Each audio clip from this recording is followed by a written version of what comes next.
Okay, welcome back. In this video we're going to solve some initial value problems. We're going to tie everything together.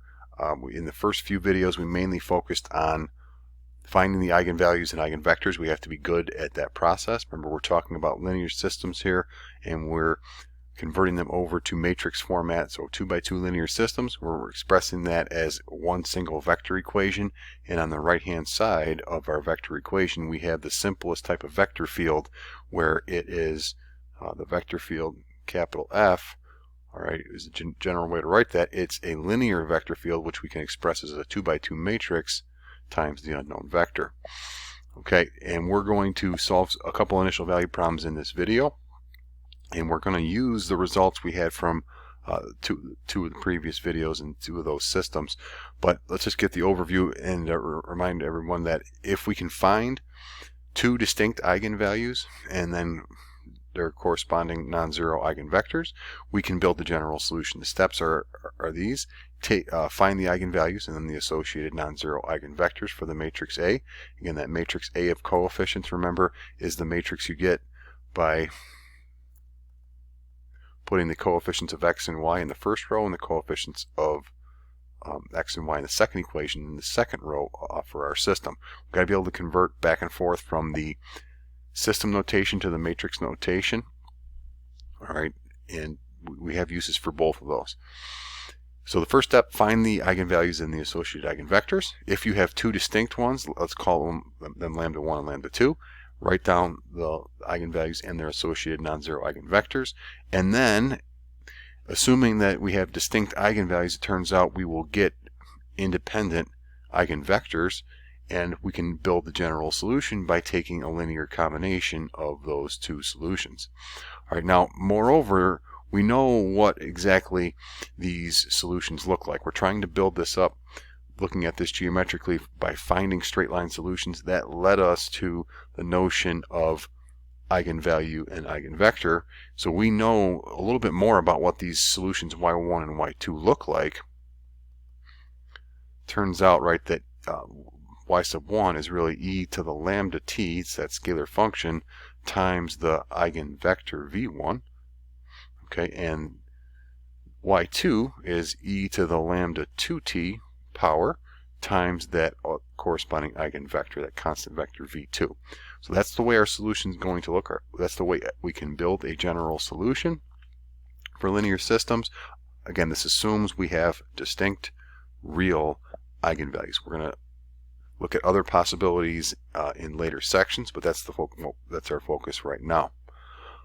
Okay, so going back, we're going to look at a couple of examples here, and I'm just going to mention here that there's a couple of steps. We're going to run through those steps for this system here. And again, we got to be able to go back between the system and the matrix. All right, so if you're given the system, you want to be able to write the matrix down. If you're given the matrix, you want to be able to write the system down. All right, and in the second video that I've posted, all right, we developed what the general solution was. All right, so we're just going to use that in this video to solve a couple initial value problems. Okay, but when I reference video 2, all right, I'm meaning, all right, this video in section 2 here, all right, about finding eigenvalues and eigenvectors part 2. All right, and when I reference video 3 later, it'll be from that video I've got posted, all right, that YouTube video. Okay, so we're going to apply that general solution that we developed, and I'm just going to mention once again, I made certain choices for determining the eigenvectors. If someone else made a different choice, we would have a different looking general solution. However, when we go to enforce these initial conditions in part B here, we are going to we have to come up with the same exact formulas, and that would just mean my constants k1 and k2 would be different than somebody else's if they came up with different eigenvectors than the ones that I have there. Okay, so we're just going to solve these 2 separate initial value problems. And again, what do we mean by that? We're still considering the same system that we have up above here. I'll just put a star next to it. All right, that's our system. That hasn't changed, but now we're going to enforce these initial conditions. All right, and again, what we're thinking about is what's capital Y here. Capital Y is what we get by thinking about these 2 separate equations as one vector equation, where it's dy dt equals a times the unknown vector y. All right, and keep in mind what y, capital Y is it's little x in the first component, little y in the second component. Sometimes we're going to see that as a column vector. Other times we might see that as a row vector, written either with brackets, or pointed brackets, or even sometimes we'll see it with parentheses, and that's assumed to be a vector there. Okay, so this is what capital Y is, or capital Y of t, because that's going to be a function of t. All right, so we're going to enforce these two initial conditions. So let's do that. Let's get after that. All right, so I just moved this down a little bit to create some more space. So now, again, we're just going to use our general solution that we have here, and we're just going to separately find the solution to the system. All right, we have the general solution, meaning that thing I have starred there in green will solve the system of differential equations. Whether you check the component-wise or the vector equation, it will solve it. We need to figure out the solution that satisfies that when t is 0, x is 1 and y is 0 for this first one. All right, so let's look at that next. All right, and then we're just going to use the formula to do that. Okay, so the way I like to think about doing these is, all right, on one hand we have a formula to plug in t equals 0 to. On the other hand, we have that that's supposed to equal 1, 0 for the first example. Plugging in 0, what do we get? k1 times e to the negative 5 times 0 power. That's the only place to put t in the first term. Okay, and then k2 times e to the negative 2 times 0, and then times the column vector 1, 2. Now this is going to happen the same way every time. E to the 0 power is 1, so these terms are just essentially going to disappear. It's introducing a factor of 1 in our problem. All right, and what we really have is 1, 0 is going to equal k1 times 1, negative 1, plus k2 times 1, 2. All right, and our job is now to just define these constants k1 and k2. Okay, so to do that, we want to perform the scalar multiplication. So multiply k1 into each component, k2 into each component for the second vector. We get 1, 0 is equal k1 negative k1 plus k2, and then 2 times k2. Now add the vectors on the right hand side. We get k1 plus k2 in the first component, negative k1 plus 2k2 in the second component. All right, now all we are going to do is separate that out. So we have a vector equation, and the only way that we have those two vectors being equal is if the first components are equal, and likewise the second components are equal.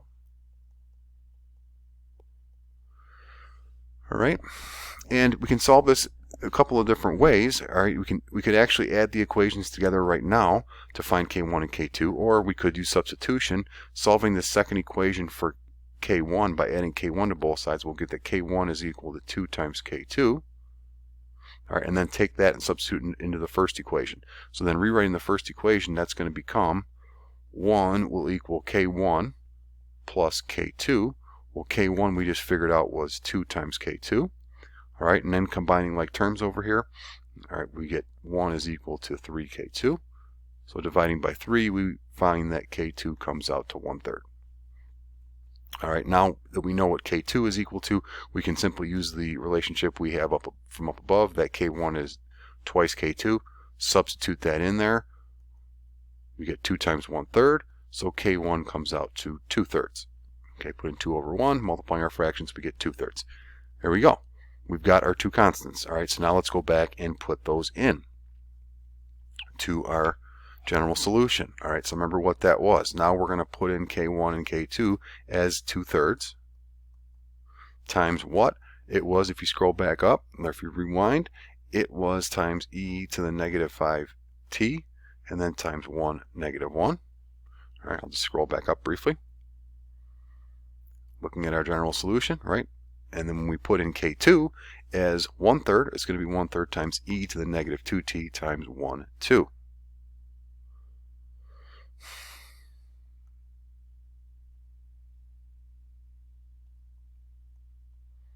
Times the column vector or vertical vector 1, 2. All right, now that's good enough if all we care about doing is writing the solution out. All right, and it does also go along with the geometrical interpretation that we've got a scalar function of t times a fixed vector in each term there.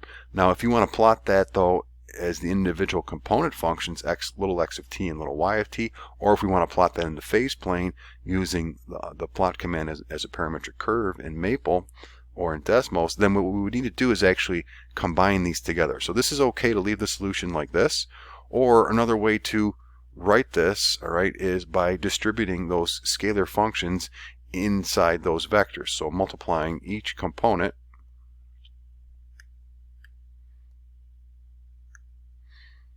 all right, the 2/3 e to the negative 5t, we're going to multiply each component of that vector by that scalar function. So we're going to get 2/3 and then negative 2/3 e to the negative 5t for the first. And then we multiply, likewise, that whole expression, 1/3 times e to the negative 2t, inside there to get 1 times 1/3, which is 1/3 e to the negative 2t, and then 2/3 times e to the negative 2t. All right, so that would be your first step if you want to combine everything as one single vector expression. And then we would need to then add our components together. So just add the first components and then add the second components. So add the first components, there's that. Adding the first components together, we get the following.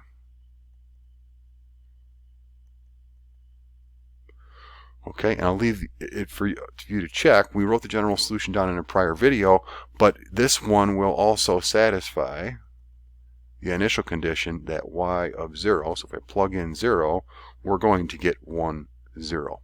Okay, and we can check that when we plug in 0, all of the e terms turns into factors of 1. So we get 2/3 plus 1/3, which is 1, and then negative 2/3 plus 2/3, which is 0.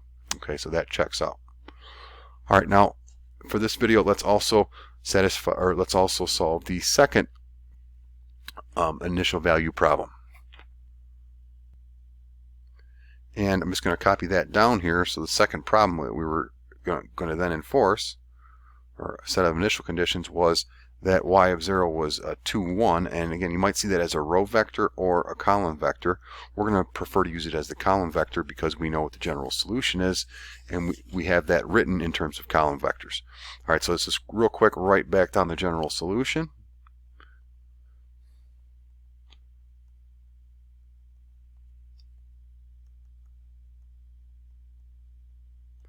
A lot of writing with these problems where we're solving linear systems, but remember our key thing is that we're going to be, as we work through unit 3 here, when we're solving systems of linear systems of differential equations, we are going to be able to write the generals or the exact solution down for any of these problems. That's why they're important to study.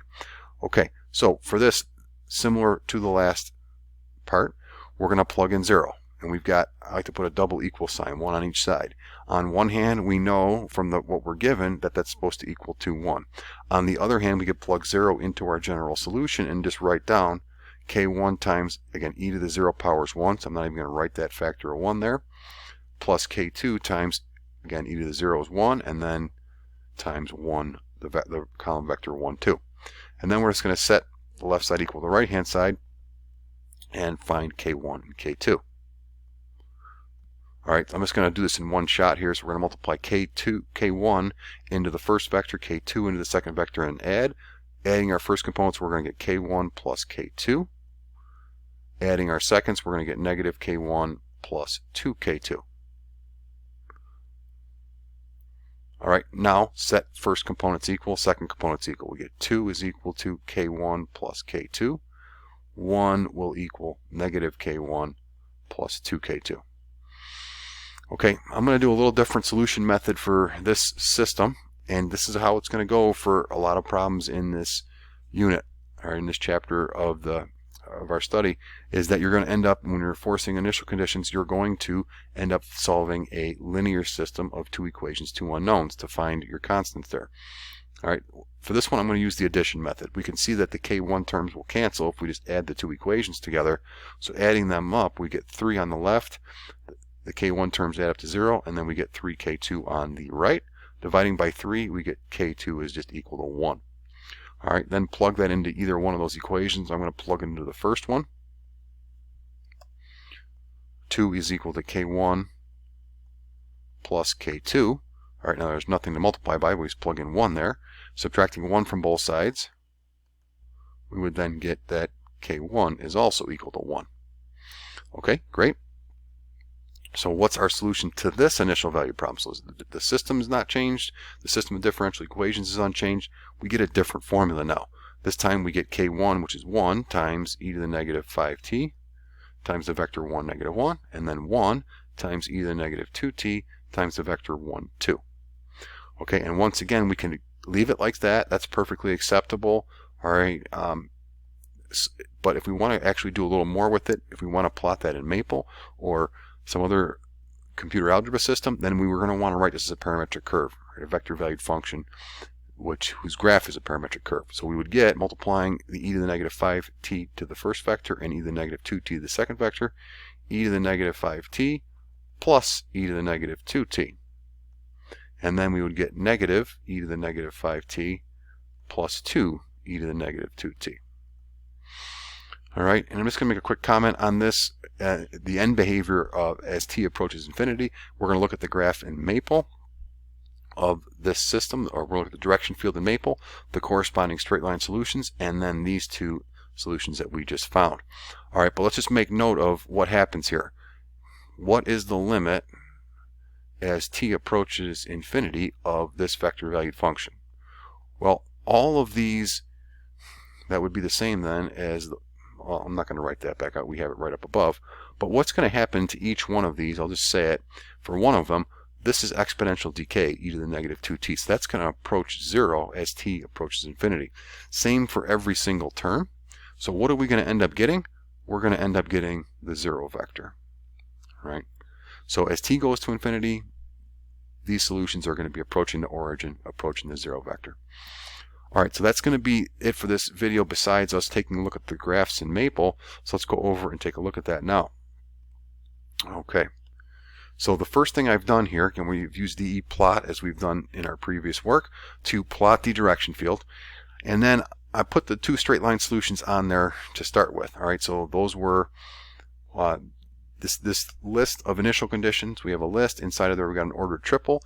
The initial the first number in that triple is the initial t value, the next is the initial x, and the next is the initial y.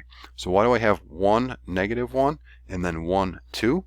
If we go back to our notes and remember what the general solution was, it's right here. If I put t, if I just looked at the first term, right, this part of it right here, the negative 5, e to the negative 5t times 1, negative 1, that's y1. And e to the negative 2t times 1, 2 is y2. Right? It's our two straight line solutions. If you put t equals 0 in, that's going to wipe out and you're going to get 1, negative 1. Put t equals 0 in here, we're going to get 1, 2. All right, so that's why I chose to do those two. And we can see that their graphs lie on straight lines through the origin. Now, what we want to put on is the other two solution curves. So what happens when it starts right here at 1, 0, or when it starts at 2, 1? Okay, I've got that in the next graph.